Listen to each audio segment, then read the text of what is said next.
look inside your human body, you got 50 trillion citizens. Each cell is an independent living entity sharing one environment. And when you're in health, can you imagine how many individuals that are in that little tiny space?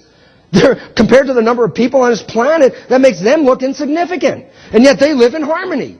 And they're able to share, work together. They have energy exchanges. They exchange an economy of ATP molecules. They support each other. They take care of each other. You want to know how to take care of ourselves and live in the world? Study how cells, human cell, body. Because all the rules for living there are we need to live here. And so that the mission of life is not to go through the concept that we live in a random world and God knows what's going to happen tomorrow. I can tell you what's going to happen. Why? The images repeat themselves over time. So when you look at higher or lower, for instance, I'll give you an example. We talk about particles and waves. Particles and waves. That the waves on the left are nonlinear, the particles are called linear, they're structured. And while everybody talks about, let me talk about the waves. I want to talk about the particles. Everybody's missing the picture. You know where the action is? At the interface. Wave hits the particle. That's a chaos zone. That's where the waves and the particles interact, and there's an etching at the surface of the energy of the waves and the physical energy of the particle. And this is a chaos place. And it's the same whether the particles are big or small. The Earth is a particle. The waves of the solar system are the nonlinear waves. And the chaos is where? At the surface of the Earth. And the interesting part about that is what happens at the surface of the Earth. Well, think about this. Before there was life, what kind of chemistry did we have? Inorganic chemistry. Non-life. The kind of chemistry that seeks stability. A rock likes to be a rock. It doesn't want to change. It'll stay a rock for as long as it possibly can. But when pigments evolved, pigments were able to trap photons of light from the sun, the waves, and take that energy of the photon and use it to move electrons, and in the process take inorganic chemistry and create organic chemistry. Yeah, but we're made out of organic chemistry. So what does it say we're actually made out of? And the answer is this. We're made out of the earth and the sun. We are both at the same time. We are energized earth. An energized earth does not want to sit still. Energized earth is an active, moving, organic matrix. And so we are life, but we represent energy, half, matter, half, coming together. And so when we look at life, if we look at the earth before there was any life here, photons would hit the earth, be absorbed, and then the energy would radiate off as heat. But once that inorganic chemistry was endowed with the ability to express organic chemistry, it changed. But in this case, let's just watch what happens here. Organic chemistry is the one that seeks activity, okay? Now watch. Photons of light came down, hit the earth, and after the evolution of organic chemistry, the photons didn't necessarily radiate back away again. The photons were now trapped in a matrix of organic chemistry. So the sunlight is accumulating on the surface of the earth. The earth is energized at the surface. And the waves come from the sun and the solar system. The particles come from the earth. And the chaos zone in the middle is where life occurs. So when we look at it, we can then relate and say, as is above, as is below. Then if we understand it this way, we physically came from the planet, but we energetically came from the sun. And in looking at that, then you could call the planet Mother Earth, because this is the physical origin of where we came from, and Father Sun are the waves. Here's the issue. Your cells are in a community. They work together in a coherent group just like the community of people. The moment the air raid siren goes off in the body saying our survival is under threat, then the cells get into the bomb shelter. The problem is most of our stresses are chronic. They're there all the time. And as long as we maintain a chronic stress, then the more stress we maintain, the more cells in my body stay in the bomb shelter and don't come back out. And the relevance is the cells will die, the tissues will undergo a disorganization, and disease will ensue. And the consequence? It wasn't the system. It was the belief that went into it. So the bottom line is stress is the ultimate problem that we face if you got here with good genes. And I said 95 out of 100 got here with good genes. And stress does this. It alters the system. The stress signals come in at the cell membrane and activate the protein pathways, which are respiration, digestion, excretion, etc. But here's the issue. If a cell encounters stress, what can it do? I already mentioned a couple of things. Well, I'll tell you what it can do. Number one, it could wall itself off, go into the bomb shelter.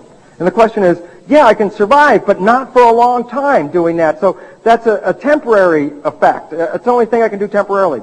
Another thing cells can do is that they can secrete things in their environment to try to make their environment happier. But that's a very expensive process because to change the whole environment, I'm always just wasting energy throwing it out. It's like trying to heat Memphis in the wintertime by opening your window and leaving your heater on, figuring maybe all of Memphis is going to get warm. And the bottom line is, no, that doesn't work either. So the third thing that is possible, now this is real exciting stuff. The third thing that is possible is you can adapt. What does that mean? Well, that means change your genes or change your biology to stress. Well, what is adaptation in biology today? There is no adaptation in biology. Why? Because we undergo a belief system called Darwinian evolution that says what? That the changes in the genes, the first premise is all genes random. What does that mean? How can I adapt if my genes change randomly? I don't know. Maybe sometimes they'll adapt. Maybe they won't. And the problem is this. Conventional biology has held for years and years and years the belief that when genes change, they only change by accident and randomly so that you can't ever control the outcome of the mutation. And so the consequence of that is conventional belief then talks about, well, you know those 95 out of 100 people that, let's say, in cancer, in breast cancer, for example, again, 5% of women have a hereditary linkage, 95% of women don't. Yet 95% of these other women who express the cancer alter the genes. So then what do? We go up to the chart and we say, well, the only way you can alter the genes is randomly, so it must have been just a random event. It's random. Well, that's the belief. So we get rid of the assumption that Darwinian evolution is not the way that evolution really occurred, that there is another way. Well, what is that other way? It was first presented in an article called The Origin of Mutants by John Genetics. What he did, he took bacteria that had a defective enzyme.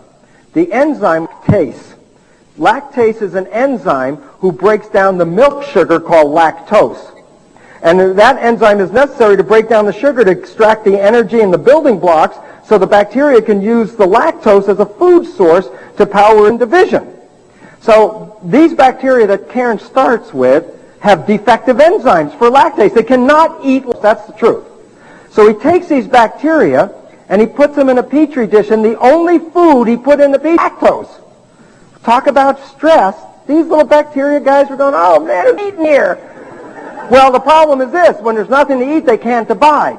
And when they can't divide, they can't reproduce the DNA, which is generally where the source of the mutations occur. And the result is they can't divide, they can't change the DNA. We expect nothing to happen. And yet, in all the petri dishes, after a few days, there are bacterial colonies growing in every one of them. And the question was that Karen said, how the heck did that happen? Conventional understanding says that these can't divide because there wasn't any energy, so they can't change the DNA. How did they change the DNA? So when he examined the DNA, what he found was they didn't randomly change a whole bunch of genes. They focused on the genes for lactose, the lactase enzyme, and they changed just the lactase gene, even though they weren't dividing.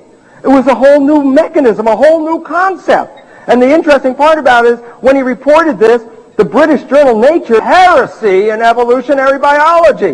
What's a heresy? Demonstrate that bacteria can choose which mutations they should produce. That's a whole new concept. And the interesting part about it is, they're so upset. And the answer is this. Think how profound it is. If mutations can occur as a result of adapting, then mutations are not necessarily random. And if mutations are not random, then evolution wasn't an accident.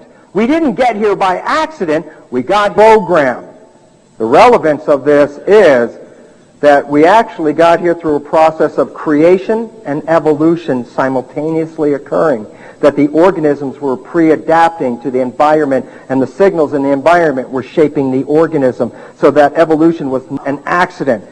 This is the flow chart, the Darwinian flow chart. How does it work? It says organisms at the time mature and they mate, they create variants in the part of the reproduction phase, which is the belief that DNA gets altered. Now, I'm going to show you the new flow chart, and it becomes very relevant for this reason. Yes, organism, and there's three variants in genes. What did they find?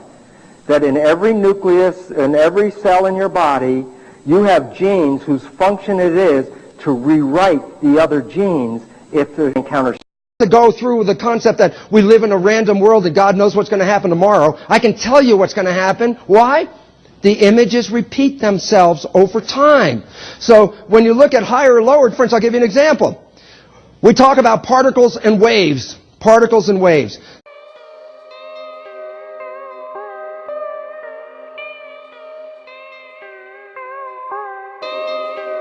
Look inside your human body. You got 50 trillion citizens. Each cell is an independent living entity sharing one environment. ATP molecules, they support each other, they take care of each other. You want to know how to take care of ourselves and live in the world? Study how cells, human cell, body. Because all the rules for living there are we need to live here. And so that the mission of life is not... And when you're in health, can you imagine how many individuals that are in that little tiny space? Compared to the number of people on this planet, that makes them look insignificant. And yet they live in harmony. And they're able to share, work together. They have energy exchanges. They exchange an economy of ATP. That the waves on the left are nonlinear. The particles are called linear. They're structured. And while everybody talks about, let me talk about the waves. I want to talk about the particles. Everybody's missing the picture. You know where the action is? At the interface. Wave hits the particle. That's a chaos zone.